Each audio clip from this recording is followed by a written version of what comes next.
July 25th, 2026. Dear Rejected Me. How many times a day would you say you felt rejected? Maybe you hear no, and you could accept that.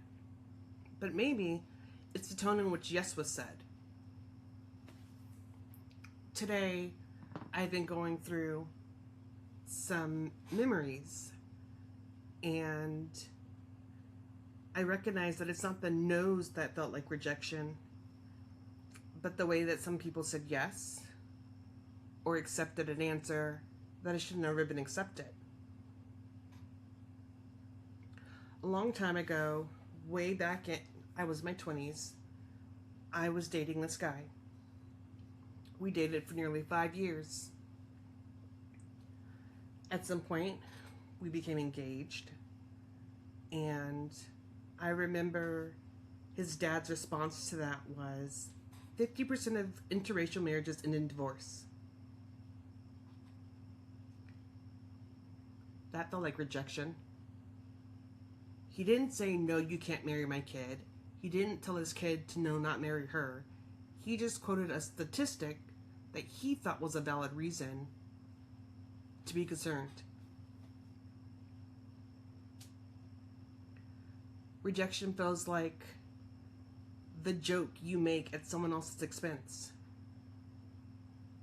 Your wife's, your friend.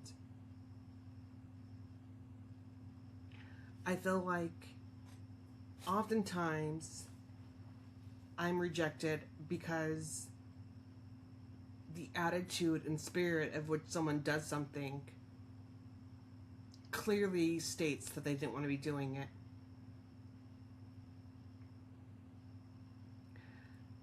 I had my husband read something for me today. He read it, liked it, critiqued it, and his critiques were spot on. Didn't think there was anything wrong with them.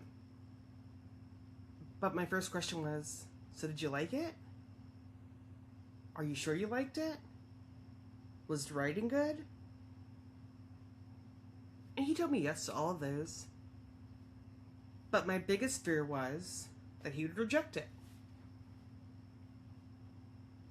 I become so focused on whether someone else will accept me or a piece of me.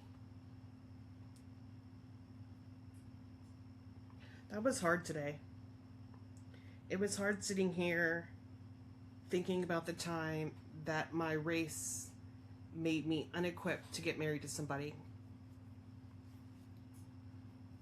It's difficult to process how, as a female, I would get rejected for things that I never should.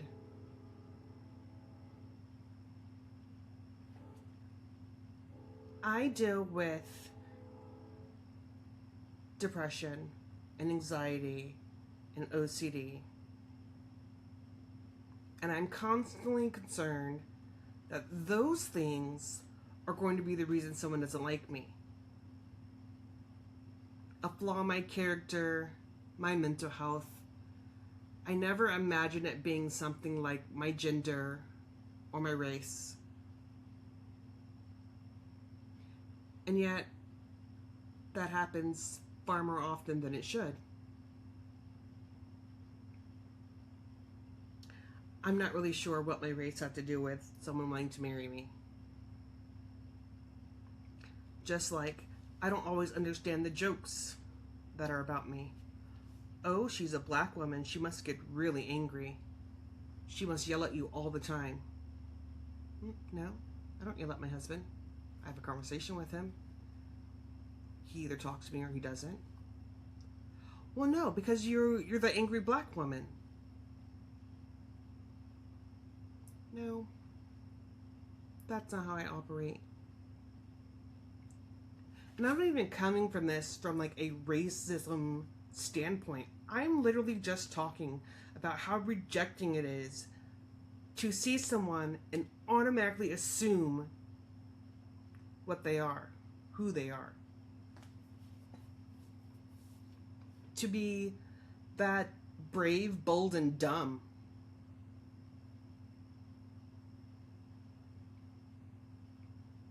I once heard a joke about someone wanting to harm someone who talked to their spouse. They're a jealous type.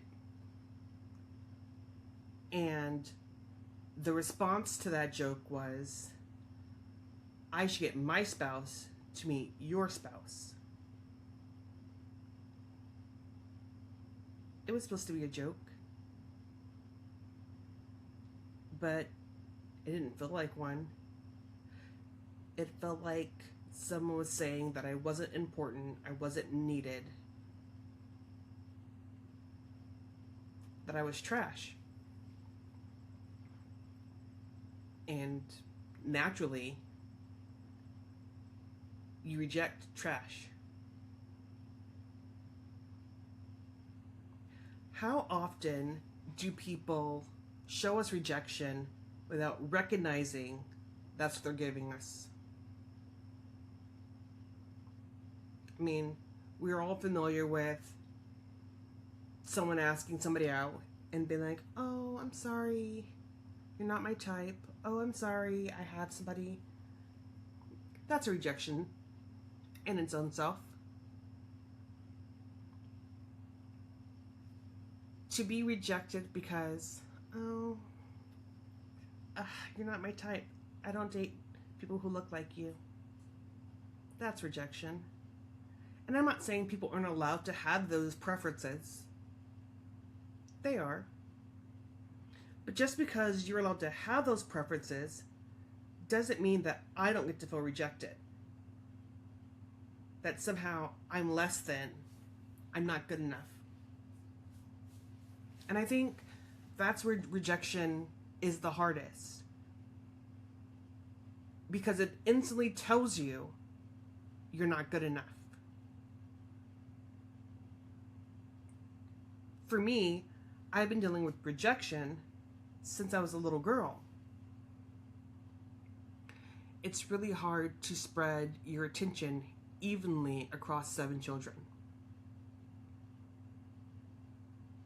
So for me, rejection looked like my mom and dad going to my sister's basketball games religiously, but not attending my track meets. It looked like my mom coming home and being excited about going to the movies. Hey, Jamesha, can you look up what time this movie starts? Sure can. Great, because I'm going to take your sister to it. Okay. I'm not saying that was her intent. But again, intent doesn't override impact. I could still feel rejected despite she was trying to do something good for my sister. And that's exactly what it was. I felt rejected. Less loved, less cared for, less important, less than. And then what do you do with those feelings? How do you overcome feeling rejected? How do you convince yourself that you aren't less than? The idea is that we're supposed to find this confidence. We're supposed to believe that we're good enough the way that we are. But it's hard to believe that when the mirror being held up to you says the opposite.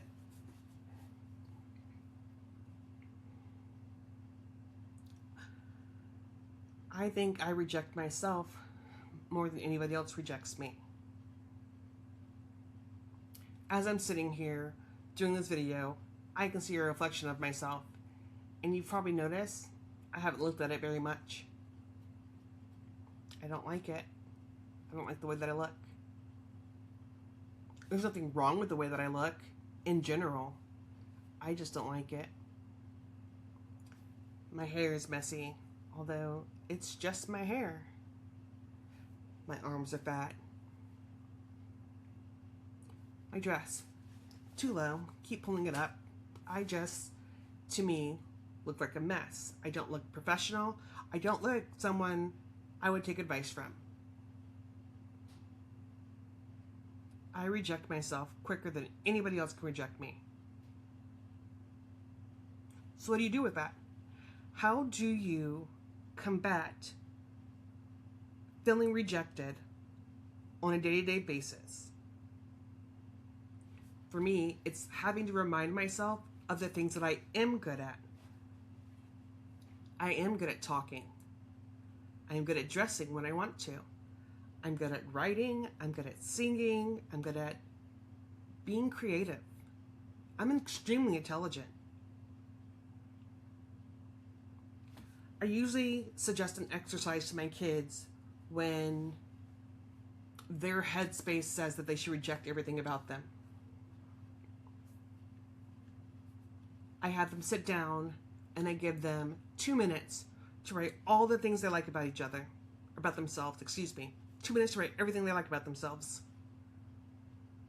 And then you get 1 minute to list all the things you don't like about yourself. And it's amazing to see how in less time you could come up with more things that you hate than you like about yourself.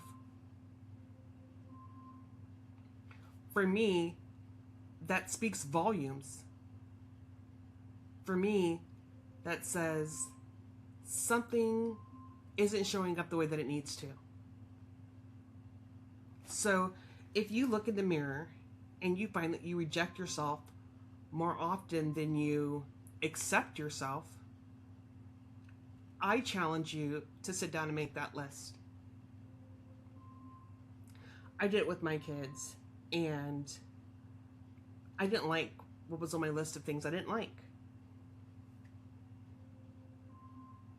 I'm not a bad person. Life wasn't supposed to be this hard. We weren't supposed to immediately hate ourselves. We weren't supposed to learn that we weren't good enough.